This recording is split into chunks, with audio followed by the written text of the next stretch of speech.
सांगलीत 50 रुपयांच्या किरकोळ वादातून तरुणाची हत्या करणारे तीनही अल्पवयीन तरुण पोलिसांच्या ताब्यात. मुंबईकरांचा प्रवास आजपासून अधिक वेगवान. वांद्रे वरळी सीलिंगला जोडणाऱ्या पुलाचे मुख्यमंत्री देवेंद्र फडणवीसांच्या हस्ते लोकार्पण.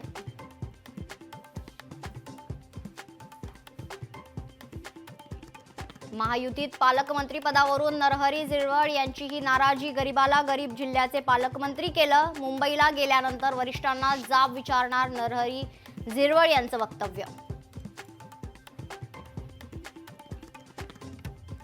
मनोज जरांगेंच्या उपोषणाचा आजचा दुसरा दिवस. संदीप क्षीरसागर यांनी मनोज जरांगेंच्या तब्येतीची केली विचारपूस.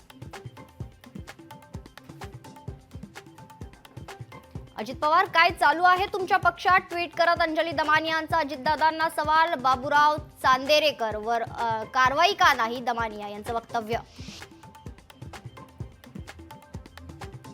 इमर्जन्सी चित्रपट बॉक्स ऑफिसवर कोसळला. ही इंदिरा गांधींची ताकद. सामनाच्या रोखठोक सदरातून आणीबाणीचं समर्थन करत पंगागल कंगनावर टीकास्त्र. एसटीची स्पर्धा लक्झरी सोबत करायची असेल तर भाडेवाढीचा भार सहन करावा लागेल. गुलाबराव पाटील यांचं प्रवाशांना आवाहन. दिव्यांगांच्या मागण्यांसाठी प्रहार संघटनेचे आज राज्यभर आंदोलन. मागण्यांसाठी प्रहार संघटनेचे अध्यक्ष बच्चू कडू पुन्हा आक्रमक. बीडमध्ये मंत्री दत्तात्रय भरणेंच्या ताफ्यासमोर तरुणाचा आत्मदहनाचा प्रयत्न. बीड नगरपालिकेतील घोटाळ्याची चौकशी करण्याची मागणी.